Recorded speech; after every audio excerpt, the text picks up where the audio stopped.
За бүгдээр 61 тайлбарлая. Тэнцвэрчлийн системийн мужийг олгож байна. За манайх энэ хоёр хувьсгчтай те. Тэгэхээр хавтгайн нэг хэсэг бол ноо хэсэг. Тэгэхээр y тэнцүү 3x-2 шулуун нэгтэй бүгдээр байгуулъя. За шулуун чинь 2 цагийн хот хангалттай. За 0-ыг авъя. 0-ыг орлуулахаар хас 2 гарч ийн. 1-ийг авъя. 3-аас 2 хасгаар 1 гарч ийн. За тэгэхээр манай шулуун маань яаж зурагдах вэ гэхээр x y 0 ахад хас 2. За хасах 1 хас 2. Мөн 1-ийг авахд 1. За тэгэхээр энд бас энийг анзаарна. Энэ эрс баг гэж байна. Тэгэхээр яах юм гэс чи бүгдийн шулуунаа зурхтаа яг шулуун дээрх цэгүүд нь орохгүй учраас тасархаа шахмар зурна. За тэгээд y нь 3x-2 гэсэн энэ шулуунаас баг жамшин шулууныг доод хэсэг нь. За хэрэг бүгд аль хэсгийг авах жоохон эргэлзээ тэгвэл нэг дурын цэг авчих. Жишээлбэл 0 0 гэсэн цэг авъя. Тэгээ би y-ийн 3x-2 гэсэн тэнцвэрчтэй орлууллаа. Тэгэхээр хас 2 нэхгээ худлаа очоод за худлаа гарч ийна гэдэг чинь яг тэр цэг орохгүй бусад хэсэг нь орно гэсэн үг. За ингэж зурлаж байна. За дараагийнх нь харъя. Дараа нь болохоор за энэ бичиж y нь тэнцүү хас 2x-тэй нэмэх юм. За шулуун чинь бүрэн адилхан 2 цэг авъя. Тэгэхээр x y гээд 0-ыг авлаа 3 авах юм байна. Шинэ 1-ийг авчи. Тэгэхээр 1 гарч байна. За 1 болохоор би энд нь дахиад нөлөө 0-ыг хор 3 гэхээр манайх энэ цэгийг дайраад 1 байхад нэхэ дахиад нөгөө цэгээ дайрч байна. За энэ тохиолдолд болохоор баг буюу тэнцүү гэж байгаа учраас манай шулуун дээр бүх цэгүүд байна. За тэгээд мөн адилхан энэ хас 2x-ийн 3 шулуунаас баг гэхээр энийхээ доод хэсгийг авчнаа. Тэгэхээр одоо манай хоёрын нэгэн зэрэг давхиж байгаа хэсэг нь аль вэ гэхээр шийдэн энэ хэсэг. За нэг бүгдийг зурж харъя л да. Өөрөөр хэлбэл y нь баг 3x хасах нь 2. За тэгэхээр энэ хэсэг гээд харагдж байгаа. За дараа нь нөгөөх харъя бүгдээ. Y нь одоо болохоор их буюу тэнцүү хасах 2x нэмэх нь 3. За энэ хэсэг. За тэгэхээр нөгөө манай хэсэг маань би энэ дээр нөгөө юусан байна те их гэж зурчиж багш нөгөө тийш харна.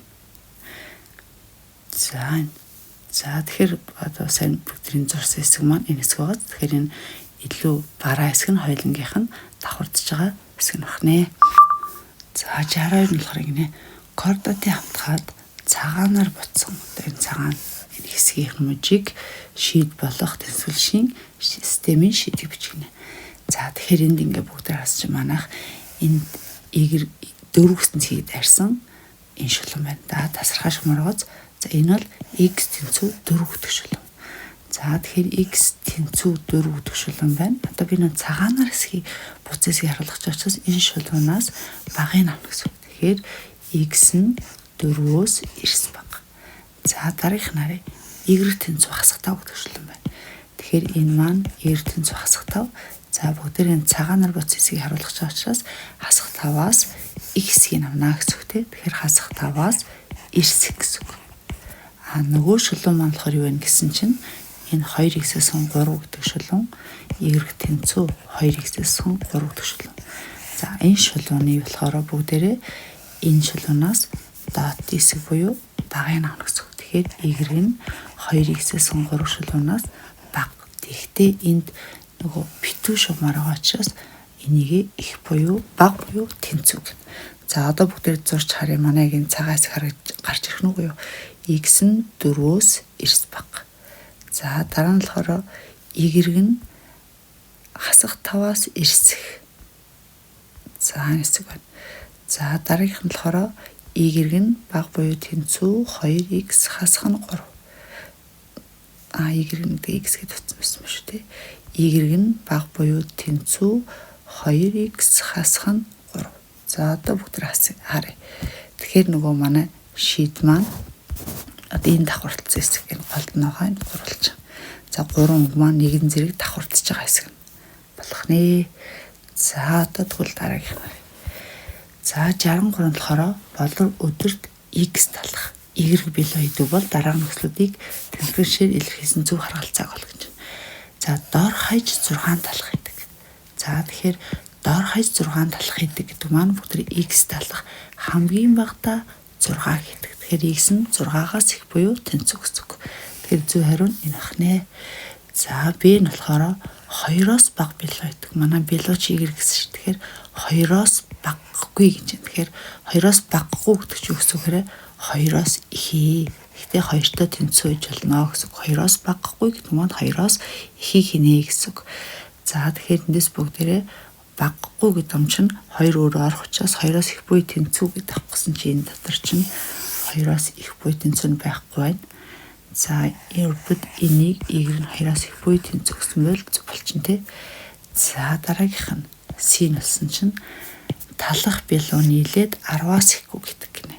За талах билүү хоёрыг нийлээд 10-аас ихгүй хэдгээ гэдэг маань 10-аас бага гэдэг. Гэхдээ яг 10-ыг бол хийж болно.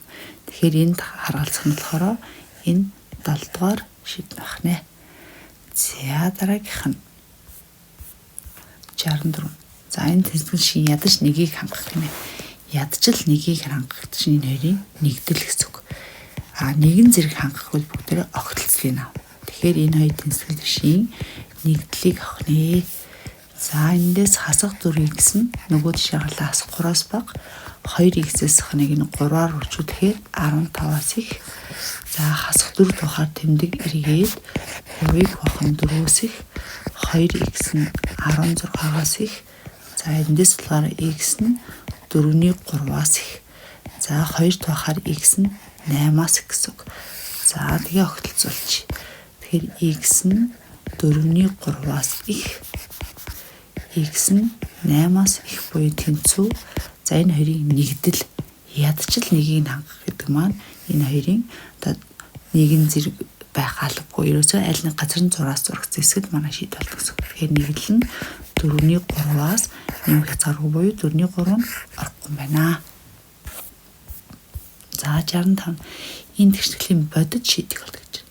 Тэгэхээр 3x квадратээр нэмэх нь 5x-ээс хасах нь 7. Тэгээд 4 зэрэгтэй тэнцүү байна гэдэг маань энэ нэмэх эсвэл хасах нэгтэй тэнцүү. За эндээс 3x квадратээр нэмэх нь 5x-ээс хасах нь 7. Тэнцүү 1 гэснийг тэгшл бодох юм байна. Эсвэл 3x квадратээр нэмэх нь 5x-ээс хасах нь 7 тэнцүү хасах 1 гэсэн шийдэж болох нэ. За тэгэхээр эндээс цаашаага 3x-ийн квадратээр нэмэх нь 5x урагшаа гарахаар хасах 8 болчихно. Эндээс 3x квадратээр нэмэх нь 5x хасах 6 тэнцүүдэг. Тэр бодит шийдгийг бол бүгд яах юм гэсэн энэний оронд мөн i байж болно шүү дээ. i-ийн 4 гэрт нь бас 1. Тэгэхээр нэмэх i ажиллана, хасах i ажиллана гэд хуурмын шийдүүдийг бол олж олно. Тэгээ бид нар бодит гэсэн учраас тэрийг нь ажиллаа. За одоо нэгдүгээр тэгшлээ бод x-ний 2 тэнцүү хасах 5 дээр нэмэх хасах зөрөндор 5-ын квадрат 25-аас хасах нь 4-ийг үрчгэнэ. Үрчгэн цэг нь хасах юм байна. Хуваах нь 2-ыг үрчгэнэ. Тэгэхээр эндээс хасах 5 дээр нэмэх нь хасах нь энэ маань 12 96 гэдэг чинь 121 гэхээр 11 гарах юм шин. Хуваах нь 6. Тэгэхээр манай нэгдүгээр шийдэл нь болохоор x1 нь 11-ээс 5-аас хар 6 гэхээр 6 тоогаад 1. Хоёрдугаар шийдэл нь хасах 16-г бахан 6 буюу хасах 3-ийн 8. За ингээд нэг 2 бодит шийдэл. За дараа нь доотлынхын шийдэл бодъё. x1 2 тэнцүү x-ийн коэффициентийг эсрэгээр аваад язгуурндор 25-аас хасах нь 4-ийг хүчгэн а-н 3 c-ийн хасах 6 гэхээр нэмэх 6. Хуваах нь 2-ыг хүчгэн 3. За тэгэхээр эндээс хасах 5 дээр нэмэх нь хасах нь хуваах нь 6. За манайхан чи 12 гэдэг чинь 72. 72 дээрээ 25-ыг нэмэхээр 97 болох юм байна. За тэгэхээр энэ хоёр маань бас бодит шийд. Ингээд манайх 4 бодит шийдтэй байх нэ. За 66 тэгтгэлийн 1 шийдэн 4 гэж. За 1 шийдэн 4 гэдэг чинь орлуулахад бийтэн гэсэн үг шүү. Тэгэхээр x-ийн хооронд бүгдээрээ 4-ийг орлуулчих. Тэгэхээр энэ маань 3-ыг бүрчгэн 16, нэмэх нь 12, нөгөө тишээ гаргалаа 4k. За 4 тухаар ачаар энэ 4, 1 4 тухаар ачаар 3 гарна. За эндээс k болохоор 12 дээр 3-ыг нэмэхээр k-нууд 15 бах нэ. тэгштгэлийн бодит шидийг олно гинэ. За энэ бүгдээ x-ийн кубыг t-г орлооч. Тэгвэл x-ийн 6 зэрэгт маань болохоор t квадрат нэмэх нь 7t хасах нь 8 тэнцвэрдэг. За эндээс бодохоор манай t 1-р шид нь болохоор 1 гарна. 2-р шид нь хасах 8 гарна харагдчихээн тий. Юусе витийн чарам шууд олчлоо. Тэгэхээр x куб нь 1, x куб нь хасах 8. Тэгэхээр x куб нь 1 байна гэж x1 гэдэг шид байна. X куб нь хасах 2 гэдэг 8 байна гэж энэ бол хасах 2. За энэ бүгд бодит шидийн л басан тий.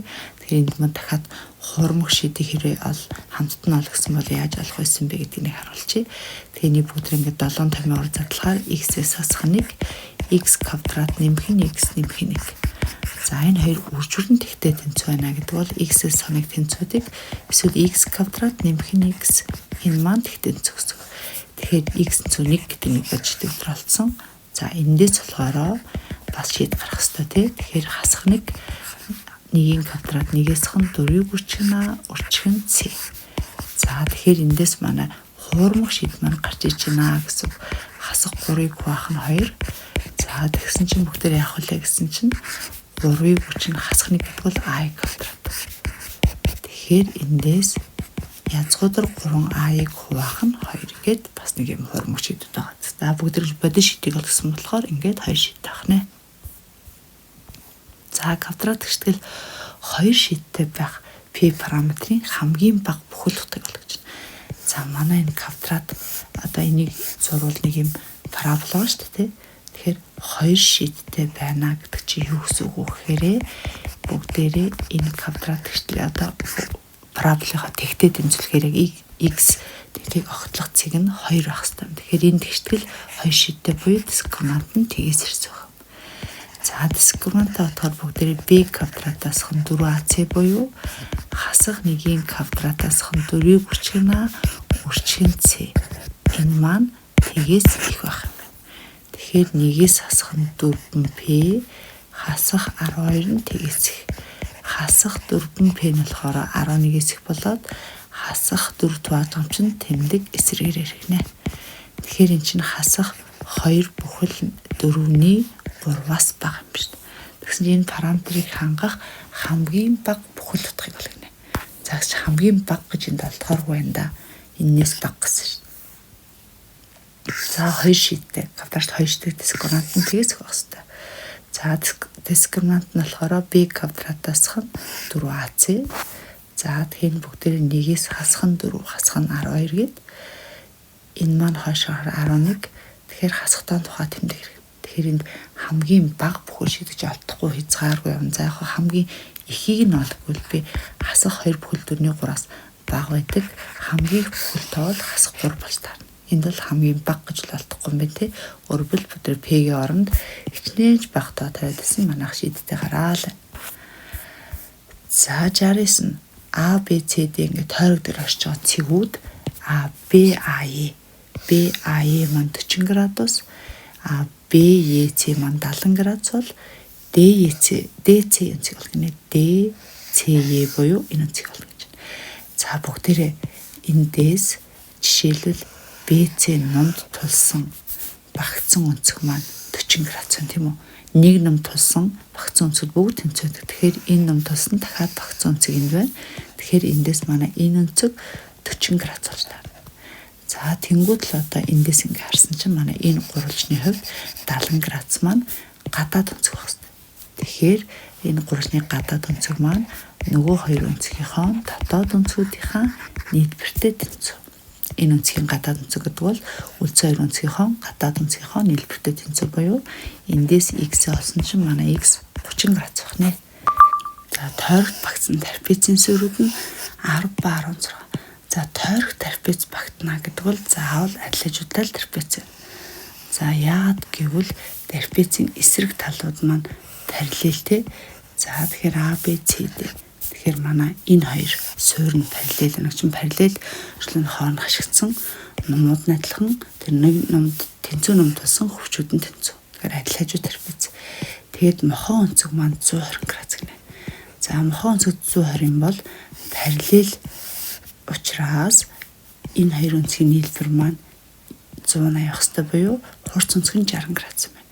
Тэгээ надад дээд суурь доод суурь хоёр нөгдсөн. трапецийн хажуу талуудын нийлбэрийг олгоно. Тэгэхээр өөрөлдөн манай трапецийг иш өндөр болгох чи одоо яс энэ 60 градус юм байна. Тэгээд дээдл нь 10, доотлол нь болохоор 16. Тэгэхээр энэ адил хажууд учраас энэ 60 градус тий адил хажууд учраас энэ хажуу талуудынх нь энэ проекцууд нь тэнцүү.